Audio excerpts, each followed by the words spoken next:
আসসালামু আলাইকুম welcome everyone আজকে আমরা রাইটিং টাস্ক ওয়ানে যে বার চার্ট পাই চার্টগুলো আছে ওইগুলোর মধ্যে টাইম চেঞ্জ আর টাইম ফিক্সড এর মধ্যে পার্থক্যটা বোঝার চেষ্টা করব। তো এই পার্থক্যটা বোঝা খুবই ইম্পর্টেন্ট, কারণ লিখতে সবাই পারে, কিন্তু এখন যদি আপনি টাইম ফিক্সড এর একটা বার চার্ট বা টাইম ফিক্সড এর একটা পাই চার্ট যদি কেউ টাইম চেঞ্জের নিয়মে টাইম চেঞ্জের স্ট্রাকচার ইউজ করে লিখে দিয়ে আসে, তাহলে কিন্তু একটা বাজে ইফেক্ট পড়বে ব্যান্ড স্কোরের মধ্যে। কিন্তু ক্যাটাগরি চুজ করে সঠিকভাবে চুজ করার পরে যদি ভালো স্ট্রাকচার ইউজ করে যদি লেখা যায়, তাহলে একটা ভালো ব্যান্ড স্কোর আশা করা যায়। তো এই জিনিসটা বোঝা খুবই ইম্পর্টেন্ট, আমরা আজকে এই জিনিসটা বোঝার চেষ্টা করব। জিনিসটা খুবই সিম্পল, টাইম চেঞ্জ আর টাইম ফিক্সডটা বোঝা, কিন্তু এই জিনিসটা বুঝতে হবে, নাহলে দেখা যায় যে ইজি জিনিসে মানুষের গোলমাল পাকায় ফেলে। তো আমরা চলে যাই ক্লাসে। তো আমি এখানের মধ্যে একটা টাইম ফিক্সড এর বার চার্ট আর টাইম চেঞ্জের বার চার্ট রাখছি। সো এখানের মধ্যে bar chart, pie chart, table এগুলোর মধ্যে কোনো মেইন ফ্যাক্ট না, এগুলো হচ্ছে নিয়ম সেমই, কিন্তু দুইটা নিয়ম আছে, জাস্ট আমরা এখন এটা দেখব। দুইটা দুইটা নিয়ম যদি আপনি ভালো করে বুঝতে পারেন, আপনি পাই চার্ট হোক, বার চার্ট হোক বা যে কোনো কিছু হোক, আপনি টাইম ফিক্সড আর টাইম চেঞ্জ চিহ্নিত করতে পারবেন। তো এখানের মধ্যে দেখেন, আমরা টাইম ফিক্সডটা প্রথমে দেখি। এখানের মধ্যে বলছে যে shares of expenditure for 5 major categories: United States, Canada, United Kingdom and Japan in the year 2009। 2009 সালের শেয়ারস অফ এক্সপেন্ডিচার 5টা ক্যাটাগরির মধ্যে এই 4টা দেশের মধ্যে দেখানো হয়েছে। এই 4টা দেশ United States, Canada, United Kingdom and Japan. আর এখানের মধ্যে 5টা ক্যাটাগরি আছে: food, housing, transportation, health care and clothing. এখন এই যে শেয়ারস অফ এক্সপেন্ডিচার, এটা কয়টা সালের জন্য দেওয়া হয়েছে, এখানের মধ্যে দেখেন একটা সালের জন্যই কিন্তু আলোচনা করা হয়েছে। আর এখানের মধ্যে ইউনাইটেড স্টেটাস, এটার ফুডের একটা ডাটা দেওয়া আছে। তারপরে ইউনাইটেড স্টেটাসের হাউজিং এর একটা ডাটা দেওয়া আছে। সেম ভাবে ট্রান্সপোর্টেশনের একটা ডাটা, হেলথ কেয়ারের একটা ডাটা। এখানের মধ্যে দেখেন, আপনি কিন্তু ইউনাইটেড স্টেটাসের ফুডের জন্য আর সেকেন্ড কোনো ডাটা পাবেন না। ফুডের জন্য পাবেন কিন্তু কানাডার ডাটা আছে, ইউনাইটেড কিংডমের ডাটা আছে, কিন্তু ফুডের জন্য ইউনাইটেড স্টেটাসের ডাটা শুধুমাত্র একটাই। হাউজিং এর জন্য ইউনাইটেড স্টেটাসের ডাটা শুধুমাত্র একটাই। সো আপনি কিন্তু ফুডের ডাটা, ইউনাইটেড স্টেটাসের ফুডের ডাটা অন্য কোনো বছর বা 2009-এর পরের বা 2009-এর আগের কত ছিল, এগুলো কিন্তু আপনি এখানের মধ্যে কিছু পাইতেছেন না। সো এগুলো আপনি কম্পেয়ার করতে পারবেন না, আপনি একটা ডাটা আছে এইটাই লিখে রাখবে। সেম ভাবে কানাডার ফুডের জন্য একটা ডাটা আছে, ওইটাই আপনাকে লিখতে হবে। সেম ভাবে কানাডার হাউজিং এর জন্য একটা ডাটা আছে, ওইটা লিখতে হবে। সো এইখানে কোনো ডাটাই কিন্তু আপনি কম্পেয়ার করতে পারবেন না, আর বছর আছে একটা। সো এই জিনিসটা হচ্ছে মেইনলি টাইম ফিক্সড। আর টাইম চেঞ্জটা দেখেন, এখানের মধ্যে কিন্তু দেখেন অনেকগুলা বছর উল্লেখ করা আছে। এখানে এটা পুরোটা একটা টাইম পিরিয়ড, মানে একটা সময় থেকে একটা সময় পর্যন্ত এরকম। তো এখানের মধ্যে দেখেন, world production output from Asia, Europe and the rest of the world in different years. তো এই যে 1840 থেকে 2000 পর্যন্ত ওয়ার্ল্ড প্রোডাকশন আউটপুট, এই তিনটা ক্যাটাগরি বলতে এশিয়া, ইউরোপ আর রেস্ট অফ দ্য ওয়ার্ল্ড, এগুলার ডাটা দেওয়া হয়েছে। এখন দেখেন এশিয়ার মধ্যে 1840-এ একটা ডাটা আছে, সেম ওয়ার্ল্ড প্রোডাকশন আউটপুটের জন্যই 1880-এর একটা ডাটা আছে এশিয়ার।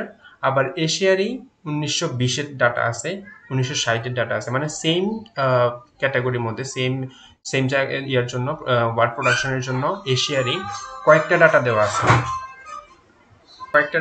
আছে। এই জন্য দেখা যায় যে আপনি এই ডাটাগুলো কিন্তু কম্পেয়ার করতে পারতেছেন। এটা 1840-এ কত ছিল, 1880-তে কততে নামছে, তারপর আবার কততে নামছে, আবার কততে উঠছে, এগুলা কিন্তু আপনি কম্পেয়ার করতে পারতেছেন। সো এই জিনিসটা আসলে হচ্ছে টাইম চেঞ্জ। এখানের মধ্যে অনেকগুলো সাল দেওয়া আছে, তো আপনি এগুলোর মধ্যে কম্পেয়ার করতে পারতেছেন, কিন্তু এখানের মধ্যে যেহেতু একটা সাল আর একটা ক্যাটাগরির জন্য, একটা কান্ট্রির জন্য একটাই ডাটা দেওয়া আছে, এখানের মধ্যে আপনি কিন্তু কম্পেয়ার করতে পারবেন না। যেগুলো যেগুলো আপনি কম্পেয়ার করতে পারবেন না সেগুলো হচ্ছে টাইম ফিক্সড, যেগুলোর মধ্যে বেশিরভাগ সময় একটা সাল দেওয়া থাকে।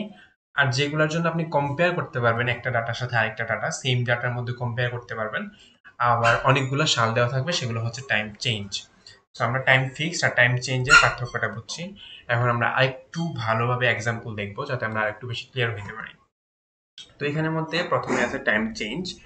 Time change chart, dynamic chart, এটা হচ্ছে এ chart that shows data over a period of time. একটা পিরিয়ড অফ টাইম থাকতে পারে। এখানের মধ্যে বলছে যে এক্সাম্পল ইয়ার্স, মান্থস, ডেট। এখানের মধ্যে দেখেন, আমরা এখানের মধ্যে আগে যেটা দেখছি টাইম চেঞ্জের মধ্যে, এখানের মধ্যে কিন্তু ইয়ার্স দেওয়া আছে। দেওয়া আছে। তো এখানের মধ্যে ইয়ার অনেক সময় দেখতে পারবেন যে মান্থ দেওয়া থাকবে, ডেজ দেওয়া থাকবে, উইকলি দেওয়া থাকবে। তো এই সবগুলাই যেখানে আপনি কম্পেয়ার করতে পারবেন ওইগুলোই হচ্ছে টাইম চেঞ্জ। সবসময় যে ইয়ার্স থাকবে এমন না, কিন্তু মেইন কথা হচ্ছে যে একটা ক্যাটাগরির জন্য, একটা জিনিসের জন্য অনেকগুলো ডাটা থাকবে, অনেকগুলো সময়ের ডাটা থাকবে। সো এটা হচ্ছে time change. For example, line graphs showing population growth from 2000 to 2020। একটা লাইন গ্রাফ, আর এটা জাস্ট এক্সাম্পল হিসাবে মনে করেন যে একটা লাইন গ্রাফ পপুলেশন গ্রোথ দেখাইতেছে 2000 থেকে 2020।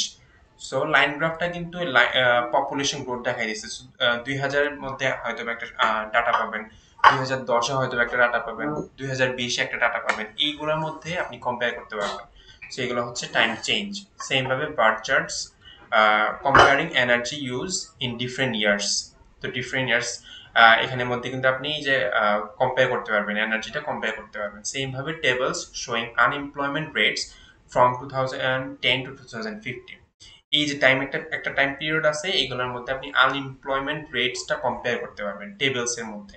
তো সবগুলাই মেনলি একটা ওভার এ পিরিয়ড টাইম, একটা টাইমের কথা বলতেছে, একটা পিরিয়ড অফ টাইমের নিয়ে আলোচনা করতেছে, আর একটা নির্দিষ্ট জিনিস নিয়ে আলোচনা করতেছে, যেগুলোর মধ্যে আপনি কম্পেয়ার করতে পারবেন। সো এই জিনিসটা হচ্ছে টাইম চেঞ্জ। তারপরে আমরা দেখব time fixed, a chart that shows data for only one point in time or no time reference at all.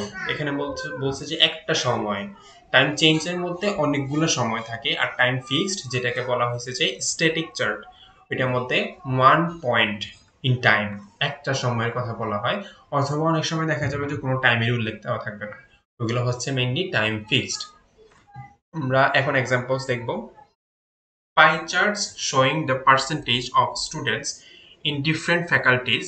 In different faculties কিন্তু বছর কিন্তু একটাই, একটা সময়ের জন্য বলা হয়েছে। সেগুলো হচ্ছে টাইম ফিক্সড। তারপরে হচ্ছে bar charts comparing car ownership by country in a single year, একটা সময়ের কথাই বলা হয়েছে। তারপরে আবার tables showing the percentage of people prefer different types of transport. এখানের মধ্যে কিন্তু দেখেন কোনো বছরের কথা বা কোনো সময়ের কথাই কিন্তু বলা হয় নাই। সো এগুলো হচ্ছে টাইম ফিক্সড। সো আমরা টাইম চেঞ্জ আর টাইম ফিক্সডের মধ্যে পার্থক্যটা বুঝলাম। মেইনলি আমি যদি আবার একটু রিক্যাপ করার চেষ্টা করি, টাইম ফিক্সডটা হচ্ছে একটা সময়ের কথা বলবে, অথবা অনেক সময় কোনো সময়ের কথাই, মানে সময়ের উল্লেখই থাকবে না টাইম ফিক্সড এ। আর একটা জিনিসের জন্য, একটা ক্যাটাগরির জন্য, একটা টপিকের জন্য একটা ডাটাই দেওয়া থাকবে।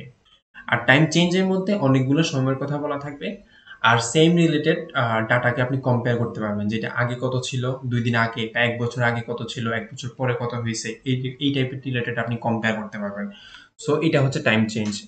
তো আমি আশা করি যে আর কোনো ভুল হবে না। এই জিনিসটা বোঝা খুবই ইম্পর্টেন্ট। এই জিনিসটা বুঝতে পারলে আমরা টাইম চেঞ্জের কিছু স্ট্রাকচারস আছে, কিছু নিয়ম আছে, আর টাইম ফিক্সডেরও কিছু নিয়ম আছে, ওইগুলো যদি আমরা ফলো করে পারফেক্টলি লিখতে পারি তাহলে কিন্তু একটা ভালো স্কোর আমরা আশা করতে পারি। সো আমি নেক্সট ভিডিওতে টাইম চেঞ্জ কিভাবে লিখতে হয়, টাইম ফিক্সড কিভাবে লিখতে হয়, ওইগুলো স্ট্রাকচার কি কি ওয়ার্ড আমরা ইউজ করতে পারি, ওইগুলো আমি একদম বিশদভাবে আলোচনা করব। তাহলে আমরা জিনিসগুলো আরেকটু ভালোভাবে বুঝতে পারবো। ওকে, থ্যাংক ইউ এভরিওয়ান।